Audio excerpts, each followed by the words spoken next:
देवादिदेव एक हजार आठ पार्श्वनाथ भगवान की जय जय जय। श्रवण संस्कृति के उन्नायक प्रातः स्मरणीय आचार्य भगवंत विद्यासागर जी महामुनिराज की जय जय जय। गुणायतन प्रणेता शंका समाधान करता भावना योग प्रवर्तक तरुणाई के प्रखर वक्ता पूज्य मुनिवर श्री प्रमाण सागर जी महाराज की जय जय जय। प्रिय बंधुओं, तीर्थराज सम्मेत शिखर की तलहटी गुणायतन परिसर में आयोजित देश के सर्वाधिक लोकप्रिय कार्यक्रम शंका समाधान में आप सब यहाँ पर उपस्थित हैं। जो लोग यहाँ प्रत्यक्ष में उपस्थित हैं और देश विदेश से वो सभी लोग जो कि पारस चैनल, जिनवाणी चैनल एवं प्रामाणिक ऐप के माध्यम से इस कार्यक्रम का सीधा प्रसारण देख सुन व आनंद ले रहे हैं, उन सभी की ओर से मैं पूज्य श्री के चरणों में वंदन करता हूं और श्री सेवायतन और गुणायतन परिवार की ओर से उनका हार्दिक हार्दिक अभिनंदन करता हूं। बंधुओं, ये कार्यक्रम प्रारंभ हो उसके पूर्व अपन चलते हैं पूज्य श्री के चरणों में प्रतिदिन की भांति आशीर्वाद के लिए निवेदन करेंगे और नमोस्तु निवेदित करेंगे। भो स्वामी नमोस्तु नमोस्तु नमोस्तु। बंधुओं, आपको मालूम ही है कि पूज्य श्री के आशीर्वाद से, आचार्य भगवंत के आशीर्वाद से समेत शिखर में एक ऐसा आयतन बन रहा है जिसमें लोग अपना सर्वस्व भी लगाने को तैयार हो। एक ऐसी चीज बनेगी जो आने वाली युगों युगों तक जैनत्व की गौरव गाथा गाएगी। वो है हमारा गुणायतन। और गुणायतन के, हमारे गुणायतन परिवार के आवाहन पर अनेक लोगों ने गुणायतन से जुड़ने का अपना भाव बनाया है। आज पुनः मैं एक ऐसे व्यक्ति को यहाँ पर बुला रहा हूं जिन्होंने गुणायतन से जुड़ करके अपना सौभाग्य जगाया है। मैं यहाँ आवाज दे रहा हूं उनको जो सूत्रधार के रूप में गुणायतन से जुड़े हुए हैं। श्रीमान अजित जी नाहर, श्रीमती सुनीता जी नाहर, आयुष नाहर, अंशिका नाहर सागर से हमारे बीच में है। मैं निवेदन करता हूं मंच के ऊपर आए और पूज्य श्री के चरणों में वंदन करें। हमारा गुणायतन परिवार इनका बहुत बहुत बहुत बहुत अभिनंदन करता है। मैं निवेदन कर रहा हूं हमारे इनका अभिनंदन करने के लिए श्रीमान सुनील जी सीएफओ हमारे बीच में है। मैं निवेदन करता हूं कृपया आइएगा। और साथ ही साथ मैं निवेदन करता हूं कलाजी कासलीवाल, सुरेंद्र जी कासलीवाल हमारे बीच में यहां पर हैं जयपुर से। सुनील जी के साथ मैं निवेदन करता हूं महावीर जी भी कृपया यहां पर आइएगा। महावीर जी लोहाड़िया आज यहां पर उपस्थित हैं और हमारे नए सूत्रधार का अभिनंदन कर रहे हैं। मंच के निकट आए। बहुत बढ़िया, जोरदार जोरदार तालियों के साथ हम उनका अभिनंदन करते हैं।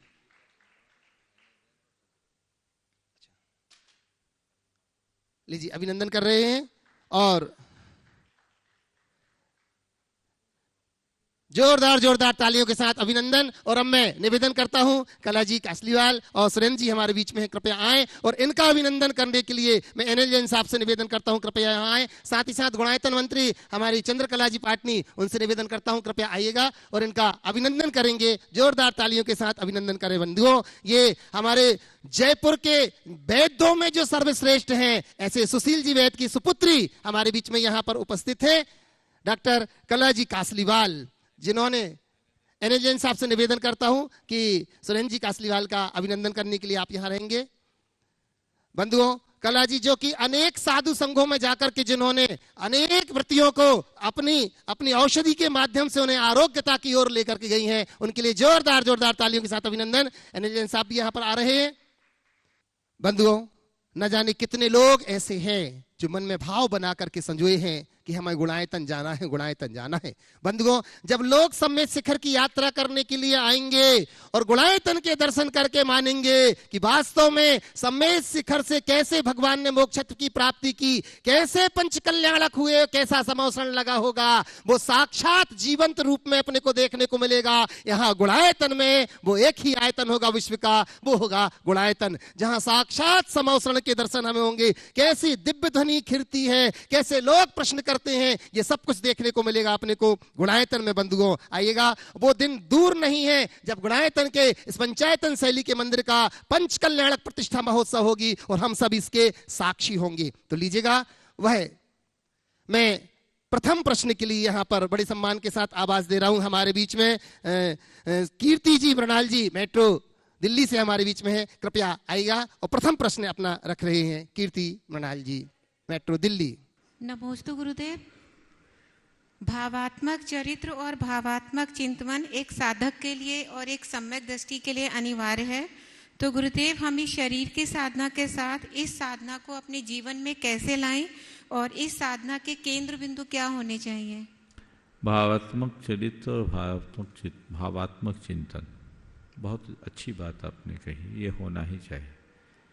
दरअसल कोई भी साधक है, यदि उसके भावों में साधना घटित नहीं हुई तो उसकी साधना का अर्थ नहीं।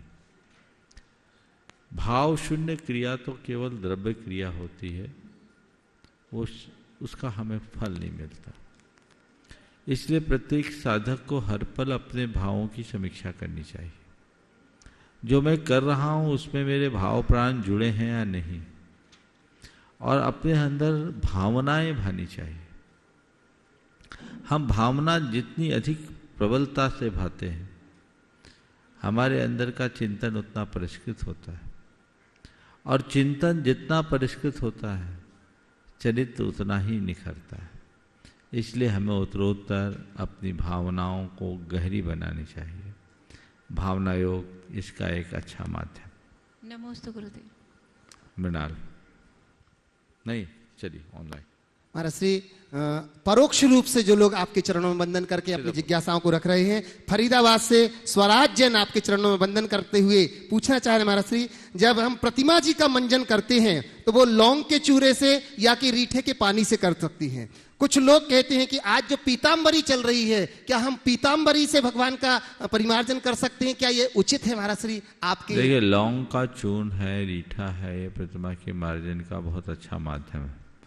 मेरे ख्याल से पीताम्बरी केमिकल है, और केमिकल का प्रयोग जिन प्रतिमा में नहीं करना चाहिए। लौंग है, रीठा है, नींबू है, इन सब का प्रयोग करके ही मंजन कर। महेश चंद जी जैन, सुषमा जैन, गिफ्ट गारमेंट,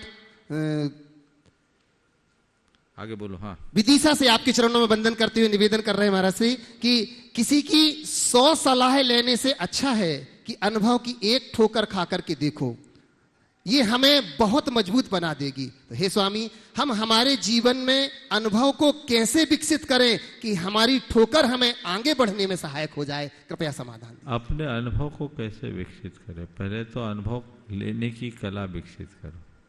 प्राय लोग घटनाओं को घटनाओं की तरह जीते हैं और फिर भूल जाते हैं।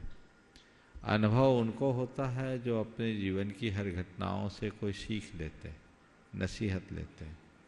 देखिए, अनुभव क्या होता है? एक नन्हा सा बच्चा, अब आज तो ज़माना बदल गया, मैं अपने ज़माने की बात करता हूँ। लालटेन की चिमनी की तरह लपकने का मन होता था। बड़े मना करे पर बच्चा मानने को तैयार नहीं, और बार बार लालटेन की चिमनी छूने के लिए लपकता है। लेकिन एक बार उससे जैसे हाथ चिकता है, अनुभव हो जाता है, दोबारा कहे कि तुम उसे छुओ तो बोलेगा नहीं, ताता है ना, ताता है। ये अनुभव है। जीवन में घटित प्रसंगों को जो अपने हृदय में अवधारित रखते हुए उससे नसीहत लेता है, उस व्यक्ति के हृदय में अनुभव का खजाना होता है। 3 तरह के लोग इस दुनिया में होते हैं। कुछ लोग वे होते हैं जैसे किसी ने फूल को सूंघा और फेंक दिया, दूसरे ने फूलों की माला गुथी और कुछ देर पहन लिया, पर तीसरे ने उन फूलों का एसेंस निकाला और एक शीशी में भरकर अपने जेब में रख लिया। फूलों को सूंघ करके छोड़ने वाले लोग दुनिया में ज़्यादा हैं। जीवन में घटित घटनाओं को जीते और भूल जाते हैं। कुछ लोग होते हैं जो स्मृतियों की माला बनाकर कुछ दिनों तक अपने गले में डाले रहते हैं, यानी उनको कुछ स्मृतियाँ रहती है पर उसकी सीख नहीं। पर बिरले लोग होते हैं जो हर घटना को निचोड़ कर उसका रस अपने पास रखते हैं और जीवन भर उसके अनुभव का लाभ लेते हैं। तो घटनाओं का निचोड़ लीजिए। अनुभव के लिए 4 स्तर पर काम करना चाहिए। पहले अपने जीवन में घटित प्रसंगों की समीक्षा कर उससे नसीहत लेना। दूसरा, अनुभवी लोगों के संपर्क में रख करके उनके अनुभवों का पाठ पढ़ना। तीसरा, ऐसे लोगों का चरित्र पढ़ना जिनके अनुभव अच्छे हैं। और चौथा, अपनी जिज्ञासु वृत्ति को बनाए रखना, हर किसी से सीखने का आदी और अभ्यासी बनना। जिस मनुष्य में ये चारों गुण आते हैं वो व्यक्ति अनुभव का भंडार होता है, उसके लिए फिर किसी प्रकार की कमी या परेशानी नहीं होती। कविता जी ताराचंद जी बेंगलोर से नमोस्तु निवेदित करती हुई कह रही हैं, महाराज श्री पूछ रही हैं कि श्री जी की शोभा यात्रा हमें कैसी निकालनी चाहिए, क्योंकि वर्तमान में देखा जाता है महावीर जयंती आदि अनेक अवसरों पर जब शोभा यात्रा निकलती है उसमें वाहन रैली आदि होती है, या कि रास्ते में मिष्ठान या पानी आने का जो लोग सेवन करते हैं। ये कैसी शोभा यात्रा हो जिससे कि जिन धर्म की प्रभावना भी हो सके, आपके मुखारबिंद से मार्गदर्शन मिले तो सभी लोगों के लिए उचित होगा। देखिए, एक जमाने में पूरे देश में शोभा यात्रा जैनियों से सीखा जाता था। लोग कहते थे जैनियों की शोभा यात्रा बड़ी भव्य होती है, देखने लायक होती है, और सभी समुदाय के लोग उस शोभा यात्रा को देखते थे, बड़ा उल्लास उमंग होता। आजकल दिनों दिन आप लोगों के बढ़ते हुए प्रमाद के कारण उसकी गरिमा कम हो रही। शोभा यात्रा भगवान का श्री विहार है, समोसरण की यात्रा है। कायदे से जब भी भगवान का श्री विहार करो, हमने बचपन में देखा है सबसे आगे धर्म चक्र चलता, धूप घट चलता, बद दंड लिए लोग चलते, ध्वजाएं लिए हुए लोग चलते, पंक्तिबद्ध होकर के चलते और जयकारों के साथ भजन गीत नृत्य आनंद के साथ सबसे अंत में भगवान जी श्री रथ पर अथवा पालकी पर विराजमान होते थे। लोग नंगे पैर चलते थे। आजकल ये सब चीज़ें खत्म हो गई। अब तो बहुत कम ही किसी शोभा यात्रा में धूप घट देखने को मिलता है और कहीं धर्मचक्र देखने को मिलता है। ये सब चीज़ों को लोगों ने भुला दिया। समोसरण में जो प्रतीक बताए हैं भगवान के विहार के, उनको रखना चाहिए। अष्टमंगल द्रव्य होना चाहिए, धूप घट होना चाहिए, आपके जाकर के धर्मचक्र सबसे आगे होना चाहिए, और स्त्री पुरुषों को देवी देवता का रूप धारण करके नृत्य गान करते हुए भव्यता के साथ भगवान की शोभा यात्रा निकालनी चाहिए। क्योंकि इस शोभा यात्रा में प्रभावना भी है तो कुछ ऐसी झांकियाँ भी उसमें रखनी चाहिए जिसमें देखकर लोग जैन धर्म की कुछ प्रेरणा ले सके अथवा समसामयिक विषयों के ऊपर उन्हें कुछ संदेश मिल सके। इस तरह से शोभा यात्रा करना उत्तम होगा। लेकिन वर्तमान में शोभा यात्राओं के प्रति लोगों का रुझान कम हो गया है। प्राय लोग जूता चप्पल पहने चलते हैं, खाते पीते चलते हैं, और जब घर के पास भगवान आते हैं तब सम्मिलित हो जाते हैं, बाकी आगे पीछे हो जाते। ये चीज़ें ठीक नहीं हैं। रथ यात्रा धर्म प्रभावना का एक बहुत बड़ा अंग है और हमें उसी उत्साह के साथ उसमें सम्मिलित होना चाहिए। मीना जी चौधरी जोधपुर से महाराज श्री के चरणों में नमोस्तु निवेदित करती हुई कह रही महाराज श्री कि ताने देना आधुनिक समय का सबसे खतरनाक हथियार है जिसका असर सीधे व्यक्ति की आत्मा पर पड़ता है। तो महाराज श्री हमें इस आदत से कैसे बचना चाहिए, कृपया समाधान कीजिए। अरे कोई ताना दे रहा है तो देने दो, तुम बाना जोड़ दो, ताना बाना हो जाएगा, ताना बाना में काम हो जाएगा। कोई ताना दे और तुम बाना जोड़ो, यानी उसके ताने को अपने लिए एक सकारात्मक प्रेरणा का आधार बना लो। ताना दो अर्थ में दिया जाता है, या तो आपको कमतर आंका जाता है या आपकी किसी अच्छाई को अलग तरीके से प्रस्तुत किया जाता है। तो अगर कोई तुम्हारे लिए कमतर आंक रहा है तो अपने मन में तय करो कि मुझे अपने आप को और बेहतर बनाना है, और अच्छाई को नज़रअंदाज कर रहा है तो ये सोचो अच्छा है, इससे कम से कम अभिमान तो नहीं पलेगा। यदि ये आपने अपने अंदर विकसित कर लिया तो ताने के साथ बाना जुड़ गया, फिर ताना और बाना जुड़ जाएगा तो अच्छा ही कुछ बुनेगा, बिगड़ेगा नहीं। हमें इस तरफ ध्यान देना चाहिए। खुद के ताना देने की आदत से हम कैसे बचें, ये भी एक अहम प्रश्न है। हम खुद ताना देने से कैसे बचें, तो उसके संदर्भ में मैं यही कहूँगा कि जब कभी किसी को ताना देने का मौका आए, आप तुरंत एहसास होते ही 9 बार भगवान का नाम लो, नमोकार जपो और अपनी निंदा ग्रह करो, खुद को दंडित करो कि दोबारा मैं ताना नहीं दूंगा, और बन सके तो सामने वाले से क्षमा याचना कर लो। यदि उस वक्त ये संभव नहीं है तो शाम के समय खालीपन में बैठें और विचार करें कि आज मैंने किसको किसको ताना दिया। हृदय से उसको धिक्कारे, अपने मन को धिक्कारे कि मैंने, और हो सके तो फ़ोन करके उससे कहें कि आज मैंने आपसे जो कहा, मजाक में कहा, मेरा ऐसा इरादा नहीं था, अगर आपको चोट पहुंचा हो तो क्षमा करें। अगर इस तरह की प्रक्रिया आपने करनी शुरू कर दी तो मैं मानता हूँ बहुत जल्दी इस बुराई से बच सकते हैं। लेकिन जिनको ताना देने में ही रस आता है, उनसे उम्मीद नहीं की जा सकती कि कभी ये छोड़ सकते हैं। गुणमाला रमेश जी काला हैदराबाद से नमोस्तु करते हुए कह रहे हैं, गुरुजी बीतरागी से राग कैसे करें और द्वेष से राग से अपनी आत्मरक्षा कैसे करें? राग द्वेष से अपनी आत्मरक्षा कैसे करें और बीतरागी से राग कैसे करें? कृपया मार्गदर्शन। बीतरागी से राग कैसे करें? कुछ न करे, विषयों का राग घटा दो तो बीतरागी का राग अपने आप बढ़ जाएगा। बीतरागी से राग रखो बीत राग बनने के लिए, वित्त राग के लिए नहीं। और राग देश का प्रभाव हम पर कम पड़े उसके लिए सतत जागरूकता रखें, अपने चित्त में आध्यात्मिक प्रेरणा जगाएं और अपनी निंदा ग्रह करें ताकि राग देश से बचा जा सके। सुभाष जैन जोधपुर से नमोस्तु करते हुए कह रहे हैं, गुरुदेव जिज्ञासा यह है कि पलटकर जवाब देना बेशक गलत बात है, लेकिन सुनते ही रहो तो लोग बोलने की हदें भूल जाते हैं। तो महाराज श्री हमें ऐसे क्या करना चाहिए, कृपया समाधान दीजिए। पलटकर जवाब देना बेशक गलत बात है, लेकिन सुनते ही रहो तो लोग हदें भूल जाते हैं। वो अपने हदें भूल रहे हैं, आप अपने हद को बनाए रखो। पलटकर जवाब न देना मेरी हद है तो मुझे चाहिए कि मैं उसमें टिका रहूं।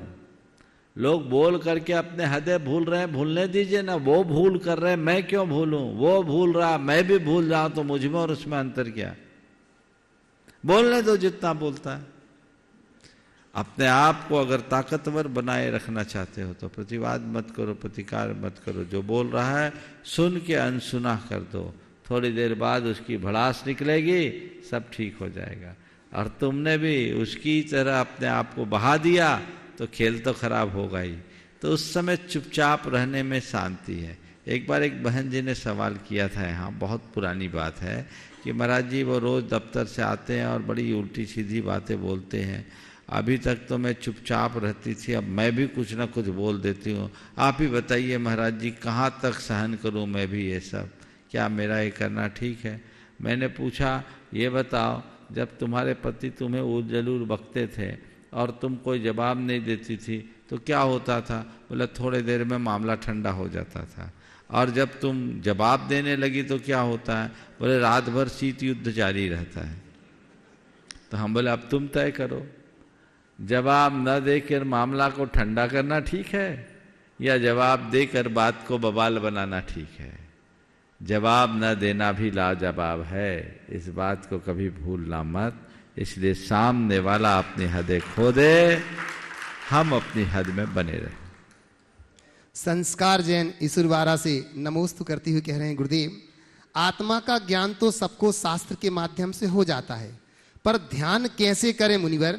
और मुनि बनने के लिए भावना प्रबल हो पर मार्ग से भटकने का डर हो तो क्या करें? देखिए, आत्मा का ज्ञान शास्त्रों से हो जाए पर ध्यान कैसे करें? ध्यान के लिए अभ्यास चाहिए। धीरे धीरे अभ्यास करने से ध्यान होता है और ध्यान के लिए भावना से ध्यान ज़्यादा फलती है। मुनि बनने का भाव बहुत उत्तम भाव है और मार्ग से भटकने का डर भी बुरा नहीं है, लेकिन यदि वैराग्य प्रबल हो तो सब कुछ ठीक हो जाता है। ठान लो रोज मुझे मुनि बनना है, मुझे मुनि बनना है, मुझे मुनि बनना है। एक ही धुन अपने हृदय में जगाओ, मुझे मुनि बनना है, मुझे मुनि बनना है, मुझे मुनि बनना है। यह धुन अंदर में बनी रहेगी तो भावना एक दिन साकार होगी और मुनि बनने का रास्ता अपने आप खुल जाएगा। नितिन जैन बिनौली बागपत से नमोस्तु निवेदित करते हुए कह रहे हैं, महाराज श्री किसी ने बिल्कुल सच ही कहा है कि शराब पीने से स्वास्थ्य खराब होता है, यह सबको पता है, फिर भी लोग पीते हैं और मेहनत करने से सफलता मिलती है ये भी सबको पता है, फिर भी कुछ लोग मेहनत क्यों नहीं करते? कृपया समाधान कीजिए। बिल्कुल सही बात है। शराब पीने से शराब स्वास्थ्य खराब होता, फिर भी लोग पीते हैं, और मेहनत करने से ही सफलता मिलती, फिर भी लोग मेहनत से दूर क्यों भागते हैं? ऐसा क्यों है? मैं इस संदर्भ में इतना ही कहूँगा कि ऐसा उन्हीं लोगों के जीवन में होता है जिन्हें शराब का मज़ा दिखता है, मेहनत का फल नहीं दिखता। जिस दिन शराब के मज़ा की तरह मेहनत का फल दिखने लगेगा तो फिर तुम्हारे लिए कोई रोक नहीं सकता। मेहनत के परिणाम को सामने देखो और देखो कि जो कुछ भी हासिल होता है वो मेहनत से ही होता है। इंदौर से डॉक्टर साधना जी वांझल चरणों में नमोस्तु निवेदित करती हुई कह रहे हैं, गुरुदेव, जीवन में जब दिखावे के लिए कोई उपलब्धि ना हो तब स्वयं खुश कैसे रहें? कृपया मार्गदर्शन दें। दिखावे के लिए कोई उपलब्धि ना हो तो स्वयं खुश कैसे रहें, है ना? अपने आप को देख लो, खुशी खुशी रहेगी। दूसरों को देखोगे तो दिखाने की बात होगी, कभी खुशी नहीं हो सकोगी। तो स्वयं को खुश रखना चाहते हो तो अपने आप को देखो ना। मैं अपने आप में परिपूर्ण हूँ, मुझ में क्या कमी है? अपने आप की तुलना किसी और से मत करो। प्रकृति ने हर प्राणी को अतुल बना के छोड़ा है, तो वो अतुलता हमारे अंदर आए और हम अपने जीवन को आगे बढ़ा सकें। प्रत्यक्ष को बुलाओ फटाफट। प्रत्यक्ष रूप में मैं प्रथम प्रश्न के लिए यहाँ आवाज दे रहा हूँ रागांश मनोज जी जैन, पंचम नगर, ललितपुर से। प्रमाण सागर जी, श्री प्रमाण सागर जी सेवा संघ से। और तैयार रहेंगे चौधरी सुनील जी, अनीता जी जैन, पटेरा, कुंडलपुर से।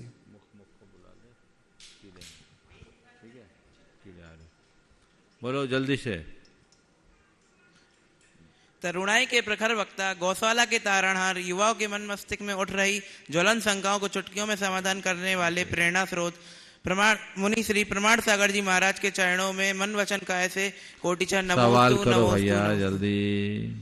मेरी शंका यह है गुरुदेव की, अन्य क्षेत्रे कृतम पापम पुण्य क्षेत्रे विनश्यति, पुण्य क्षेत्रे कृतम पापम वज्र लेपो विनश्यति, वज्र लेपो भविष्यति। अन्य किसी भी स्थान में किए गए पाप तीर्थ क्षेत्र पर मिट जाते पता है, बोलो आगे बोलो। हाँ, सवाल। लेकिन जो पुण्य क्षेत्र में पाप करते हैं उसको वो वज्र लेप की तरह हम लोगों के पीछे पड़े रहते हैं। इन पापों का क्षय कैसे करें गुरुदेव? पहला ये संकल्प लो कि पुण्य क्षेत्र में पाप करेंगे ही नहीं। जी गुरुदेव। और जो कर रहे हैं उनको बताओ, यहाँ तुम पाप धोने आए हो कि पाप कमाने आए हो? समेत शिखर जैसे तीर्थ क्षेत्र में आकर के लोगों को ये जागरूकता रखनी चाहिए, और किसी भी धर्म क्षेत्र, किसी भी तीर्थ क्षेत्र में कतई पाप न करने का संकल्प लेना चाहिए। और अगर हो गया है तो उसी पाप तीर्थ क्षेत्र में आकर अपना प्रायश्चित करना चाहिए। चौधरी सुनील जी, अनीता जी, पटेरा से। और निवेदन करूंगा महावीर प्रसाद जी लोहाड़िया, आशा जी लोहाड़िया, कोलकाता से। त्रिवार नमोस्तु नमोस्तु नमोस्तु। हे गुरुदेव, जब हम किसी अपने से उनके भले की या परोपकार की बात करते हैं तब उनको वह बात या तो बहुत बुरी लगती है या उस पर अमल करना ही नहीं चाहते, परंतु वह सीखता तभी है जब दुर्भाग्यवश कभी उनके साथ वही परिस्थिति निर्मित होती है। तो ऐसे में हमारा उसे उचित सलाह देने का तात्पर्य क्या है गुरु? मार्गदर्शन करें। देखो, सलाह उसी को दो जो मांगे। बिना मांगे सलाह दोगे तो अच्छी सलाह का भी कोई अर्थ नहीं होता। इसलिए हमें उन्हीं को सीख देना चाहिए जो सीख लेने को तैयार है, नहीं तो उनको उनके हाल पर छोड़ दो। नमोस्तु गुरु। महावीर प्रसाद जी, आशा जी लोहाड़िया, कोलकाता से। और इसी के साथ निवेदन करूंगा परी गोयल, जयपुर से। मुनिश्री, कोटि कोटि नमन। संस्कृत का विशेष ज्ञान ना होने पर भी संस्कृत के स्तोत्र का स्वाध्याय या पाठन करते हैं जिसका अर्थ समझ में नहीं आता। क्या बिना अर्थ जाने स्तोत्र का पाठन तथा स्वाध्याय लाभदायक या पुण्यवर्धक हो सकता है? कृपया समाधान। देखिए, स्तोत्र मंत्र इनका अर्थ हो या न हो अपने आप में मंत्र है, और मंत्र को आपने अगर मंत्र की तरह जप लिया तो अपना कल्याण होगा। इतना तो पता है ना, ये भगवान का गुणगान है, उसी में कल्याण। नमस्ते महाराज। परी गोयल, जयपुर से। और निवेदन करूंगा शकुन जी सागर से। व्रती दीदी, शकुन दीदी। नमोस्तु नमोस्तु महाराज जी, आपके चरणों में 3 बार नमोस्तु नमोस्तु नमोस्तु। मेरा यह प्रश्न है कि माता जी और महाराज जी कहते हैं कि चांद तारे सुमेरु पर्वत के आसपास घूमते हैं और पृथ्वी स्थिर है। और हमें स्कूल में पढ़ाया जाता है कि पृथ्वी घूमती है, तो क्या सच है? स्कूल में जो पढ़ाया जाता है वो अलग दुनिया है, हमारे शास्त्रों में जो पढ़ाया जाता है वो अलग दुनिया है। समझ गए? स्कूल में जिस पृथ्वी की बात की जाती है बहुत छोटी, हमारे शास्त्रों में जो पृथ्वी की बात की जाती है बहुत बड़ी है। समझ गए? इसलिए स्कूल में पढ़ो तो स्कूल की बात पढ़ो, और जब शास्त्रों में पढ़ो तो शास्त्रों की बात पढ़ो। इस विषय में मैंने अनेक बार बात की है। हम लोगों के शास्त्रों में दो तरह की पृथ्वी का वर्णन है, एक शाश्वत पृथ्वी और दूसरी अशाश्वत पृथ्वी। हम लोग जहाँ रह रहे हैं ये अशाश्वत पृथ्वी है, और वर्णन जो है वो शाश्वत पृथ्वी का। ये अशाश्वत पृथ्वी भरत और ऐरावत क्षेत्र के आर्यखंड का नाम है, जिसमें काल के प्रभाव से बहुत बड़ा परिवर्तन आता रहता है, उसमें वृद्धि ह्रास होता रहता है। तो हम जिस पृथ्वी में रह रहे हैं इसमें काल के प्रभाव से बहुत कुछ परिवर्तन हुआ, इसलिए इसका वर्णन हमारे शास्त्रों में है नहीं, और जो शास्त्रों में वर्णन है वहाँ हम है नहीं, इसलिए दोनों बातें अपनी जगह सही। शुभ्रा सैली जी, पहले मैं दीदी से निवेदन कर रहा हूँ, प्रतिनिधि शकुन दीदी सागर से, और इसी के साथ तैयार रहेंगी शुभ्रा सैली दमोह से। नमोस्तु महाराज श्री। महाराज श्री कहते हैं कि आत्म प्रशंसा आत्महत्या के समान है, तो महाराज श्री ये कहाँ तक सही है? कृपया समाधान दीजिए। आत्म प्रशंसा आत्महत्या के समान है, जिस संदर्भ में बात कही गई कई अर्थ में सही है। वाकई में आत्म प्रशंसा करने वाले अपनी प्रगति को वहीं रोक लेते हैं, तो ज़्यादा आत्म प्रशंसा की आत्म प्रगति रुक जाती है, प्रगति रुक जाना ही एक प्रकार की हत्या। शुभ्रा सैली दमोह से, और इसी के बाद मैं निवेदन करूंगा चंद्रकला जी पाटनी गुणायतन मंत्री। नमोस्तु गुरुवर।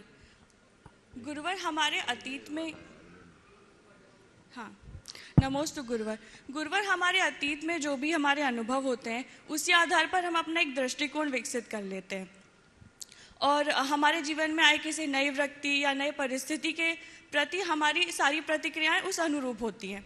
पर जब हमारे जीवन में कोई नया व्यक्ति विशेष का व्यवहार या फिर नई परिस्थिति आती है तो जिससे हम बिल्कुल अनभिज्ञ होते हैं, तो इस स्थिति में हम अपने पुराने अनुभवों से प्रभावित ना होकर एक निष्पक्ष प्रतिक्रिया और अपना व्यवहार कैसा रखें? सबसे पहले तो ऐसे व्यक्ति के प्रति सकारात्मक और पूर्वाग्रह मुक्त होना चाहिए। दूसरी बात, हम अपने लक्ष्य को ये बना करके चले कि हमें ये संबंध बना करके चलना है। चीज़ों को सहन करने की क्षमता अपने भीतर विकसित करें।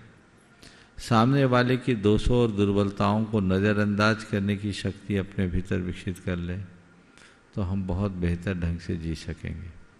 यदि उन चीज़ों को पकड़ करके बैठेंगे और हम नज़रअंदाज नहीं कर पाएंगे तो दुविधाएं बढ़ेंगी। हाँ, शैली चंद्रकला जी पाटनी। शैली पहले शैली। शुभ्रा। हाँ नमोस्तु गुरुदेव।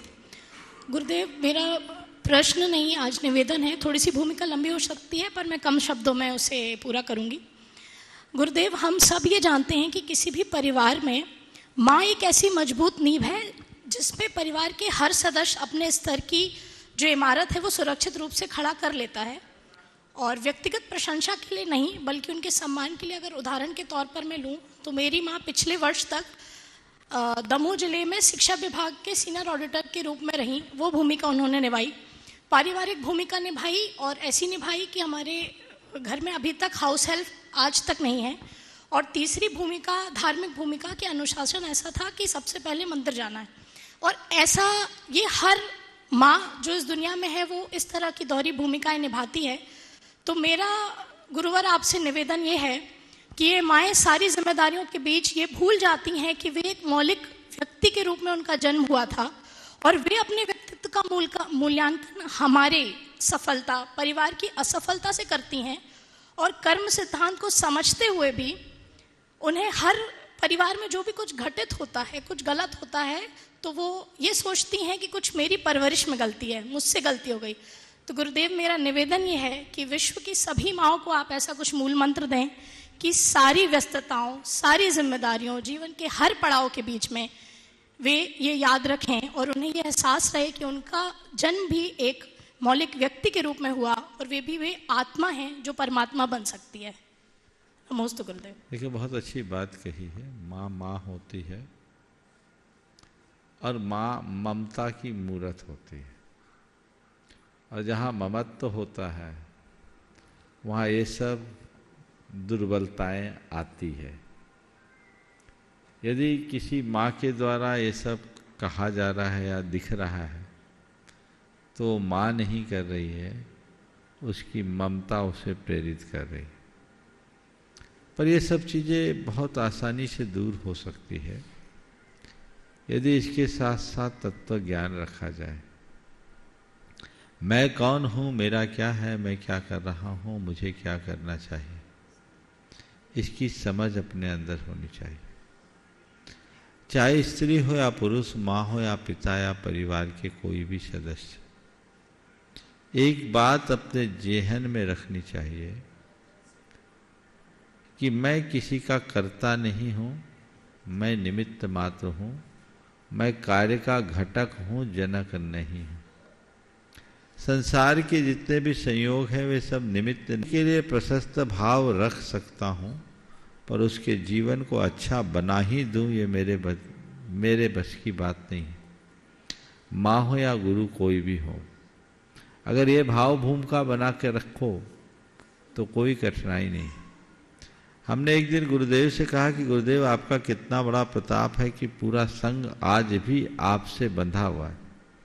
गुरुदेव ने बहुत सधा सा उत्तर दिया, मैं कौन होता हूँ बांधने वाला, तुम लोग आज्ञा मान रहे हो सो बंधे हो, जब तक मानते रहोगे बंधे रहोगे, जिस दिन छोड़ दोगे खुले हो जाओगे। ये एक दृष्टिकोण है। इसी तरह काम करो, घर का, परिवार का, समाज का, व्यापार का, जो दायित्व है संचालित करो, पर अंदर से न्यारे रहो। ये बात अपने अंदर बैठा के रखो कि ये सब निमित्त नैमित्तिक संबंध है और मैं केवल निमित्त मात्र हूँ। यदि ऐसी धारा अंतर में बह जाए तो फिर कठिनाई नहीं। बस दो ही। चंद्रकला जी पाटनी, गुणायतन मंत्री, और इसी के बाद मैं निवेदन करूंगा अरविंद जी जैन अजमेर से। महाराज जी, मेरी तरफ से जगत के सब जीवों की तरफ से नमोस्तु। महाराज जी, रामचंद्र जी क्षयक सम्यक दृष्टि जीव थे, उनको पता था कि जीव कभी भी सोने का नहीं हो सकता, फिर भी वो हिरण, सोने के हिरण के पीछे भागे, तो ऐसा क्यों? देखो, इसमें मुझे एक प्रतीक दिखता है। बिल्कुल सही है कि मालूम है हिरण तो सोने का नहीं होता, पर मुझे एक कहानी में एक प्रतीक दिखता है, मृग और स्वर्ण। मृग चंचलता का द्योतक है और स्वर्ण संपत्ति का। तो शायद आज का संसार स्वर्ण संपत्ति रूप, चंचल संपत्ति रूप मृग के पीछे भाग रहा है, और जब वो मृग के पीछे भागता है तो उसके भीतर की शांति की सीता का दुरभिमानी रावण हरण कर लेता है। यदि ऐसा अर्थ निकाल करके देखे तो मुझे ज्यादा सुसंगत दिखता है। अरविंद जी अजमेर से, और इसी के साथ मैं निवेदन करूंगा कलाजी कासलीवाल, सुरेंद्र जी कासलीवाल जयपुर से। नमोस्तु गुरुदेव, नमोस्तु नमोस्तु नमोस्तु। गुरुदेव, मेरा प्रश्न है, माता पिता अपने संतान के प्रति तो सारे दायित्व निभाते हैं, चाहे वो कैसे भी हो, पर संतान बड़ी होने के बाद ये क्यों भूल जाती है कि उसके कुछ दायित्व है माता पिता के प्रति, वो उसको याद क्यों नहीं रहते हैं? इसलिए क्योंकि उन्हें अपने माता पिता के ऋणों का स्मरण नहीं रहता। यदि उनके कर्ज को याद रखे तो फर्ज निभा सके। हर व्यक्ति को याद रखना चाहिए कि मेरा जो जन्म हुआ है, मुझे जो जीवन मिला है, मुझे जो संस्कार मिले, इनमें मेरे माता पिता का कितना बड़ा स्थान है। यदि हम उसे याद रख करके चलेंगे तो कभी उनके ऋणों को भूल नहीं सकेंगे और उसको चुका भी सकेंगे। नमोस्तु गुरु। इसमें एक कमी माता पिता की तरफ से भी होती है। अगर माता पिता अपने माँ बाप की सेवा करें तो उनकी संतान उनकी सेवा करने में तत्पर रहेगी, इसमें कोई संकोच नहीं। लेकिन कई बार ये देखने में आता है कि माता पिता अपने बच्चों की सेवा में लगे रहते हैं तो बच्चे भी अपने बच्चों को देखते माँ बाप को भूल जाते हैं, है ना।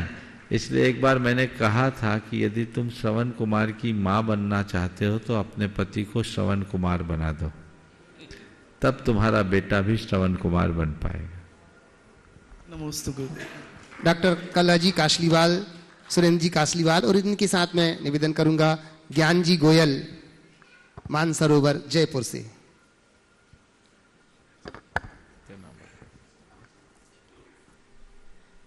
गुरुदेव नमोस्तु नमोस्तु नमोस्तु।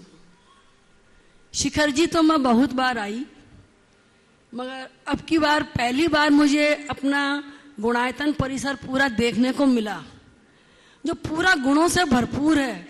मुझे कहीं कोई ऐसी चीज नजर ही नहीं आई कि मैं आपसे उसके बारे में कुछ प्रश्न करूं। लेकिन अब की बार पहली बार जब आई तो मैंने अपना गौशाला भी देखी। मुझे बहुत अच्छा लगा कि किस तरह वहाँ गायों का अपना सब देख रेख होती है, किस तरह उनको चारा वगैरह सब दिया जाता है और उसके दूध का अपन लोग उपयोग करते हैं।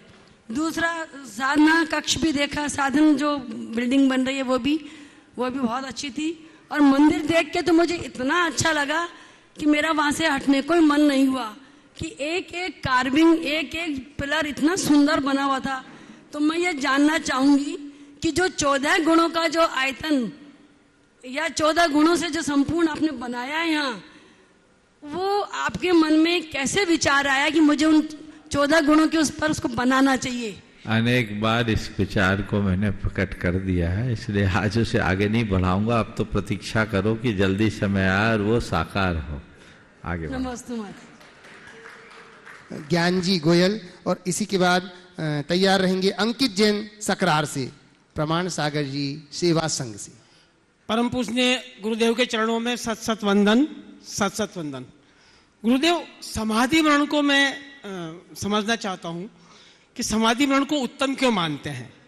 पूज्य मुनिराज और आरिकाएं तप करते हुए और श्रावक अपना अध्यात्म मार्ग पे चलते हुए सामान्य मरण प्राप्त करते हैं, तो उस मरण में और उस मरण में क्या अंतर है? समाधि मरण एक है मरना और एक है शरीर बदलना, दोनों में अंतर है कि नहीं?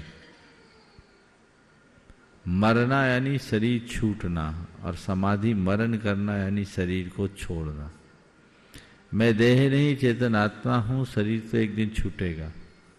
शरीर के मोह में जकड़कर अपने संसार को बढ़ाना समझदारी नहीं, और भेद विज्ञान पूर्वक शरीर और आत्मा की भिन्नता का एहसास करते हुए समता भाव पूर्वक शरीर को छोड़ना समाधि मरण है। इसलिए समाधि मरण बेहतर है, जो हमारे जीवन का कल्याण कराता। नहीं, जैसे मुनिराज हैं, हाँ लोग हैं, तो आप तो आराधना में लगे रहते हैं, फिर भी समाधि मरण। देखिए, समाधि मरण और सामान्य मरण में अंतर आपने पूछा। समाधि मरण में शाम भाव है, भेद विज्ञान की अनुभूति। सामान्य मरण में केवल प्राणों का विमोचन है। प्राणों का विमोचन मरण है, पर प्राणों के विमोचन के शरीर घड़ी में भी आत्मा का एहसास करते रहना समाधि मरण। नमस्ते नमस्ते नमस्ते। अंकित जैन सकरार से। बस आज के सत्र को यहीं पर विराम देंगे, आज यहीं रखो।